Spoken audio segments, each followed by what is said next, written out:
The Hungarian Grand Prix has given us a glimpse of a Verstappen that we didn't think we would be seeing again after the intense 2021 championship. However, the emotions got the best of him, and his actions on the track reminded us of an era where he had an inferior car and had to chase extremely hard for overtakes. The collision with Hamilton in Turn 1 almost took him and the Brit out of the race. With the RB20 no longer being the most dominant car on the grid and heavily dependent on Verstappen's talent, could this be a sign that the Dutchman will be back in his elbows-out form like he was before? It's safe to say that Verstappen's actions during the Hungarian Grand Prix were all but justified, starting from his reactions toward his pit wall and ending with the crash that occurred in Turn 1 between him and Hamilton in the closing stages of the race. Verstappen blamed Hamilton for the incident, accusing him of braking while moving. However, even his team principal, who is known to be one of the most disciplined and calm people on the grid, didn't stand in defense of Max. When the three-time world champion complained about a potential investigation against Hamilton, Christian Horner, the team principal, stated, "I'm not even going to get into a radio fight with the other teams, Max.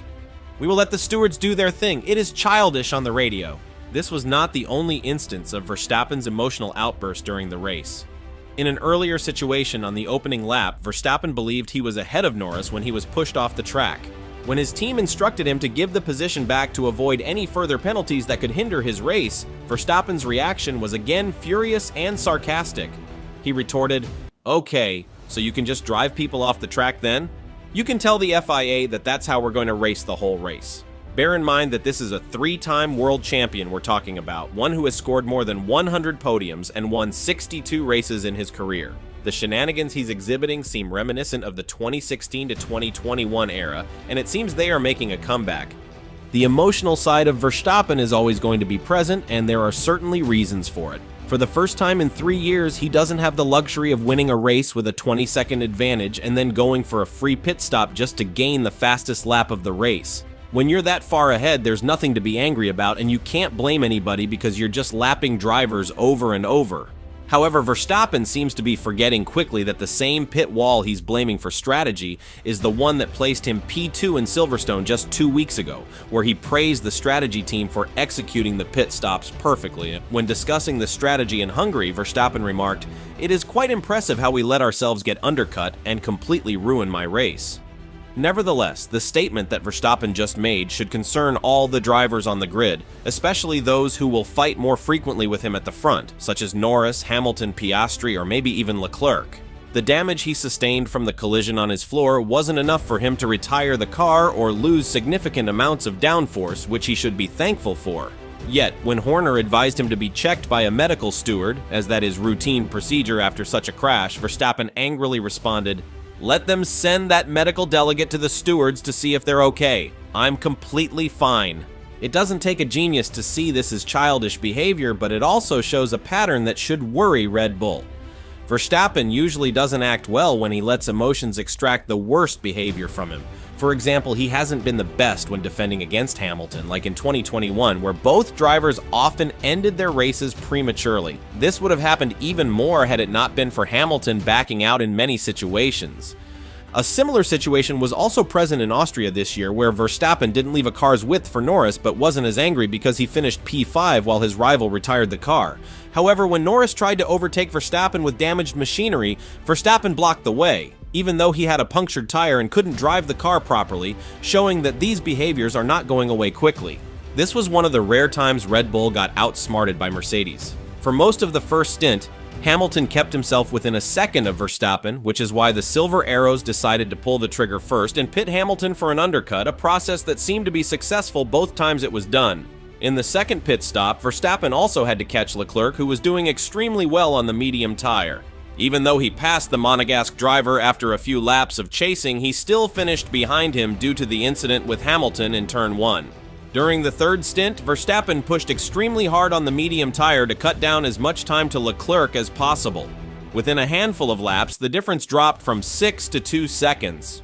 When Verstappen got into DRS range of Leclerc, he received a rather intriguing message from his race engineer. "That's some gentle introduction." While the medium compound tires are faster than the hard ones Hamilton used for his third choice of tires, they tend to degrade faster, which is why the team wanted Verstappen to manage his tires better. but his response was something that aggravated many F1 fans and potentially everyone on his team. No, don't give me that stuff now. You guys gave me the Fing strategy, okay? I'm trying to rescue what's left for God's sake. It's clear that many words in that statement were explicit, and Verstappen went on a full rant on the radio. This raises the question of whether we're going to see the old, emotionally driven version of Verstappen back on the grid, a valid concern that should worry the rest of the field. Again, in Austria, we saw Verstappen move continuously under braking, which the FIA agreed should have been penalized earlier and could have prevented the accident. But hindsight is 20/20ths, and the most pressing concern now is that Verstappen doesn't seem to be at his best, primarily because he doesn't have the best car. One cannot deny the impressive performance that Red Bull's RB20 has displayed week after week, thanks in large part to the talents of their driver. However, the recent developments made by teams like McLaren and Mercedes pose a significant challenge. In the last two races, both Mercedes and McLaren have shown their strength with front-row lockouts. McLaren even managed to pull off a remarkable one, to finish in the Hungarian Grand Prix, despite facing internal issues between their drivers, Norris and Piastri. The battle for the Constructors' Championship is heating up, with Red Bull's lead now reduced to just 51 points. It seems that the competition is fierce and the teams are pushing each other to their limits in pursuit of victory. The fans are eagerly awaiting the next race to see how the teams will continue to perform and whether Red Bull can maintain their lead in the championship standings. As the Formula One season progresses, fans were holding out hope that Max Verstappen could turn things around for his team, Red Bull Racing. However, it seems unlikely that they will be able to catch up to the dominant Mercedes team in the Constructors' Championship. Despite this, Verstappen's lead in the Drivers' Championship remains significant at 76 points, showcasing his skill and consistency on the track. The margin could have been even closer if McLaren had executed better strategies in key races. With some missed opportunities, the gap could have been reduced to just 69 points, showing how important every decision is in such a competitive season. The battle for points is crucial in a season like this, with every point potentially making a difference in the final standings. Looking back at the season so far, it's evident that Red Bull's early dominance in the first 5 races was crucial in building their lead. However, McLaren's mistakes at circuits like Canada and Silverstone, as well as in sprint races in China and Imola, have cost them valuable points. If not for these blunders, the season could have taken a much different turn, providing fans with even more excitement and unpredictable outcomes on the track. Verstappen's recent behavior on the track has raised concerns about his temperament and how it may impact his performance with Red Bull. His aggressive driving style has always been a point of contention, but now it seems to have escalated to a point where it could either make or break his season.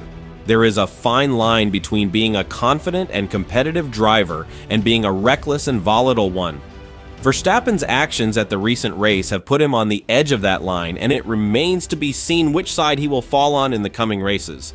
The responsibility also lies with the FIA to monitor and address Verstappen's behavior on the track.